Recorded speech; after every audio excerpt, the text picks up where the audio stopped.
Yo, what's good? This your boy Derek Branch, your SportsView360.com covering the New Orleans Saints. And today's live stream, I'm going to go ahead and talk about the latest news concerning the New Orleans Saints in regards to Alvin Kamara and the contract situation that has occurred when Alvin Kamara went to Saints minicamp sessions. He went to the earlier portion of the session, the morning session, the walkthroughs, and then based on what the reports say is that he just bounced after that when they're going into the actual live portion of the practices. I was told that he was in street clothes when he left the building. So and it was all about a contract situation, according to NFL Network Insider Ian Rappaport. He said he talked to Alvin Kamara's agent, and it's basically all about a contract situation, as told by Nick Underhill, who had the news first. So, with that being said, that puts the Saints right now in a bind because the Saints are really good at paying their best players. They've always were able to pay their best players. When they want to keep somebody, you're gonna know about it. They're gonna be aggressive about doing that. When they want to let somebody go, you'll know about that as well. But this is a different situation here because Alvin Kamara is not a younger running back. He's only now he's going to be 29 years old heading into the season, and that's an age where running backs you kind of teams are hesitant to pay running backs a lot of money. They really are. And the Saints have never been in this situation before because when they paid Alvin Kamara the first time, when he first got his first major contract from the team, Alvin Kamara was at the peak of his career. You had Sean Payton here. You had Drew Brees, Michael Thomas. Cam Jordan still playing at a high level. This team was contending for a Super Bowl. You know, but this is not the case this time. It's a team that's going through a soft rebuild, new faces, new coaching staff, whole new coaching staff on offense, and things are different now. And it's going to be interesting to see how the Saints go about doing this. Because some people are saying that the Saints have all the leverage. Some people say that the Alvin Kamara has the leverage. You know, it to me it's 50-50 right now because if Alvin Kamara does not show up to training camp, he gets fined a lot of money for every day that he misses camp. I don't know if he's willing to do that. He may do that. It depends on what his agent is advising him to do. So we just gotta wait and see how that plays out. But I think he looked at that Christian McCaffrey deal that San Francisco just signed to their guy Christian McCaffrey. I think he kind of look at the situation was right now and says that he deserves the same type of money. But the thing is, um, San Francisco is not paying a quarterback. You can sign Christian McCaffrey when you're not paying a rookie, your starting quarterback, um, Joe Burrow type of money. You can really do that. So San Francisco can get away with that for right now because you're not paying Brock Purdy that type of money yet. And that's kind of one of the benefits of having a young quarterback play on a relatively cheap rookie contract. And you're playing when that quarterback is producing at a high level, you can go around, you can go out there, pay elite talent, you can pay two and three edge rushers, you can pay a really good linebacker that can go side to side, you can pay a tight end, you can pay your wide receivers, you can do all that. Pay a running back. But with the same situation right now, it's a bit different. It's a bit different because of so many you got so many unknowns going into the season. You know, despite of what they're saying in training camp, in mini camp right now. Of how good the offense is looking right now, how everybody is, welcoming the new changes on the offensive side of the ball with Clint Kubiak. So do you pay Alvin Kamara? I think you should pay him. You got this team, both him, but Kamara, his agent, the same side, Mickey Loomis, Gail Benson, Dennis Allen, everybody involved got to come in and meet at a middle ground. They got to come in. They got to agree to disagree somewhere and draw the line and come to agreement. Because this is just the landscape of the running back position right now. Teams just don't like to pay running backs. Period. They just really don't. They prefer it not. They prefer not to, because Derrick Henry had a over 1,000 yard season, 1,100 yard season, and he only got 8 million from Baltimore. So it's not really a guarantee that, like I just said, Alvin Kamara, turns back the clock and balls out in his offense this upcoming season. There's still a chance that he doesn't get the money that he's looking for. Because it happened with Josh Jacobs with the Raiders. Josh Jacobs won the rushing title a year prior, and they forced him to take the franchise tag. Look at the numbers Saquon Barkley put up. He couldn't get the money that he was looking for until he signed with Philadelphia. So it's a tough situation that Kamara's in. And and we're not paying Derek Carr, Trevor Lawrence, or the Joe Burrow type of money, but we're paying them we're paying them a lot of money to produce at the position. You know, and that's assuming the Saints are already in a bad cap situation right now. You know, what up, Donald? Donald says when you playing the quarterback a big part of your salary, you gotta be smart and draft. Yeah, you're right. That's what I'm saying. And the 49ers, team like the 49ers, they're not paying Brock Purdy a lot of money. That dude was a 7th round pick. He's not getting paid nothing. So they can go around and pay guys like Christian McCaffrey. But Saints can't do that. You got money tied up in Ryan Ramczyk. You got money tied up in Cam Jordan, Derek Carr, Marshawn Lattimore, you know? So there's just so much money can go around, but the Saints got to keep Alvin Kamara, man. You got to keep this guy.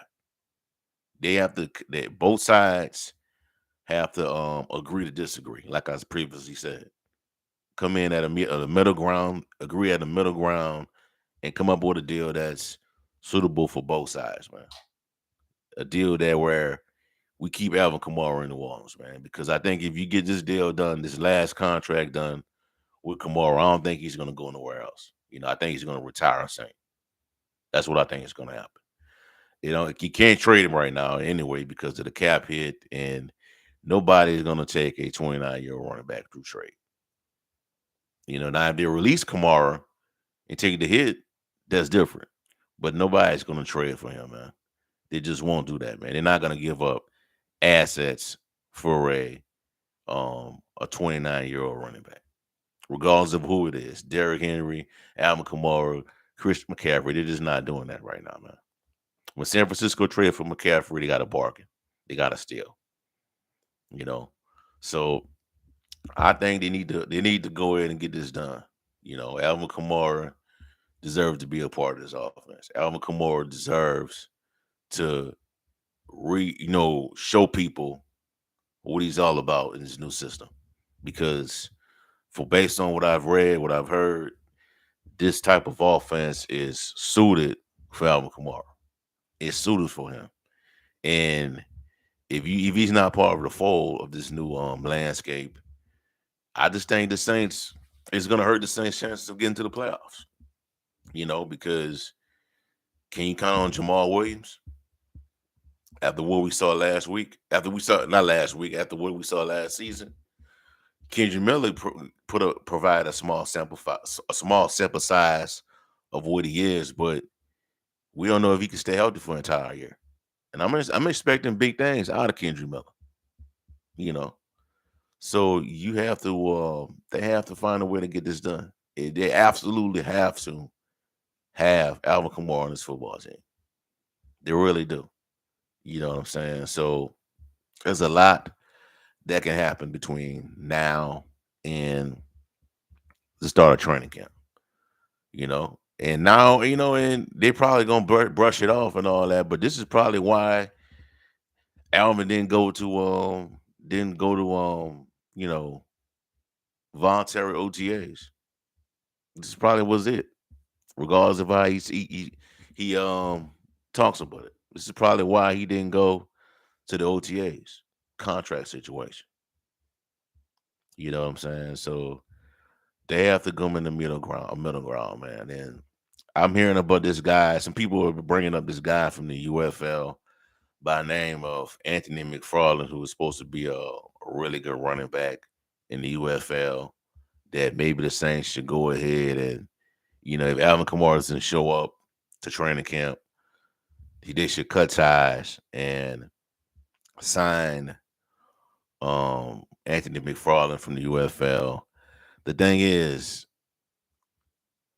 can that guy produce at the NFL level? This ain't the UFL, man. You coming into, you know. Um, Alvin Kamara, you know what I'm saying? It's so hard for players to replicate that type of production, man. They just don't have a lot of backs, not named Christian McCaffrey, just don't have that type of skill set what Alvin Kamara could possesses, man. They just don't. So yeah, I would think long and hard about signing somebody from the UFL and pairing them with Jamal Williams and you know, Kendrick Miller to play on this team. I would try Alvin Kamara, bringing Alvin Kamara back, signing Alvin Kamara needs to be your priority, man. I forget all that stuff about having a backup plan right now. Because the chances are that are high that that player you trying to sign, trying to add to the fold, add to the mix, do not or are not going to be able to replicate the production that Kamara will leave behind. They will not be able to fill that void. It's just that simple. You know what I'm saying? So they got to come up with something, man. They got to come up with something to get the stuff figured out.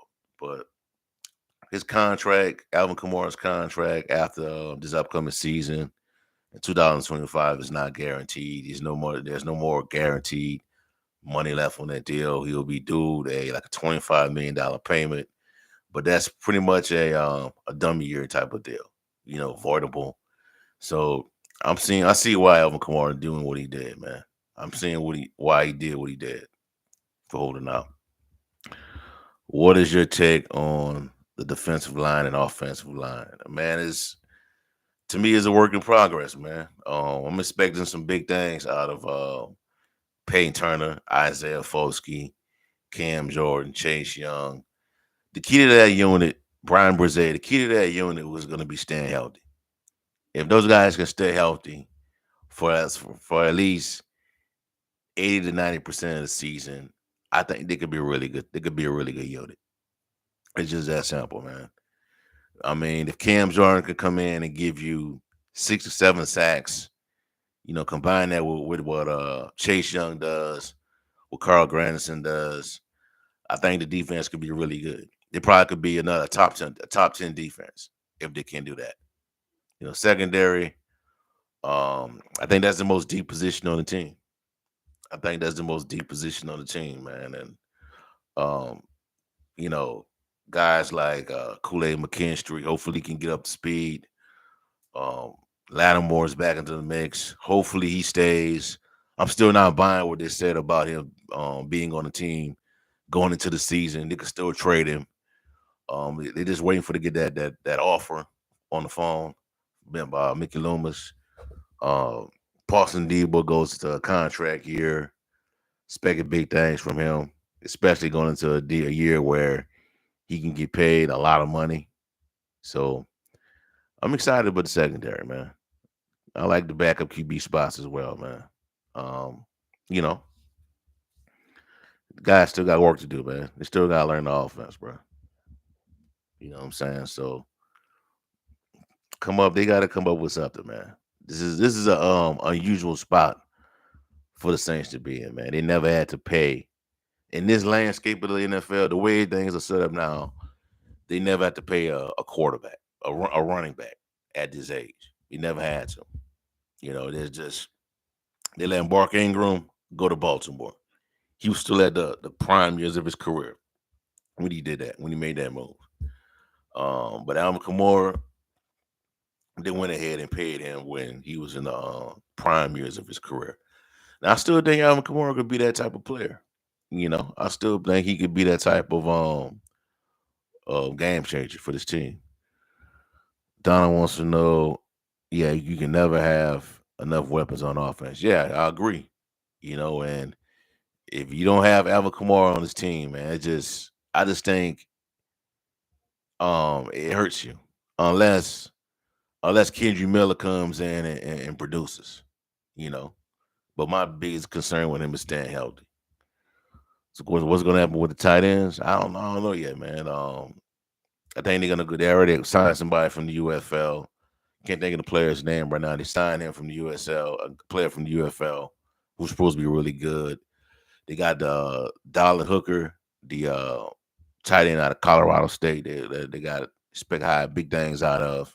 I think he's gonna make the team, you know. But Juwan Johnson is out for some time now, quite some time. But hopefully they can get him back by the start of the season. So we just gotta wait and see how it's gonna play out. Tano Capasio, he's out, torn ACL. Um, even if he comes back, I don't expect a whole lot to happen with him. You know, it's gonna be a lot of rust coming off that type of injury, no matter how quick he can come back. That thing, the defensive line right there took a blow right there in regards to that depth. But if the guys can come through like Isaiah Foskey, Payne Turner, you know, Brian Brzee, Cam Jordan, Chase Young, and those guys can stay healthy. You know, Carl Granderson, I think they're gonna be fine. You know, Willie Gay Jr. I mean, he's a good player, man. Hopefully they can figure out a way to get all three guys on the field at once, man. Willie Gay, Pete Warner, Demario Davis. I would hate to see Willie Gay not making his team and going somewhere else and become a contributing player for that particular defense. We got to figure out a way to keep him on the field, keep him on this team. I would like to see. I know the Saints usually use two linebackers, but I would like to see them use all three of those guys at once because I think there's a lot of things, a lot of um, attributes, a lot of skills that would benefit the Saints if Willie Gay could be a part of this football team. Safety position, I think Jordan Howland's going to be fine, man. You know, they didn't bring back Marcus May because of that. You know, if they thought if they weren't confident in Marcus and Jordan Howland, they would have brought back Marcus May. But Marcus May is with now in the Miami Dolphins, so they putting their trust into Jordan Howland and Teron Matthew. So I think they're gonna hold that down. So we just gotta wait and see. I think nose tackle still a need. Maybe not. We just gotta wait and see, man. Training camp is only a few weeks away. Comes pretty fast. We'll have a lot to discuss between now and then. But hopefully, when training camp starts, Alvin Kamara is a part of the mix. So there's that. All right, so that's all for right now, man. Give me a like, comment, subscribe to the channel. Let me know how you feel. What are your thoughts on Alvin Kamara missing the final sessions of Saints minicamp? Do you think Alvin Kamara has the leverage, or do you think the Saints have a leverage? Also, check out sportsview360.com /Saints for latest content, the One Saints organization. Have a blessed day. Peace. I'm out.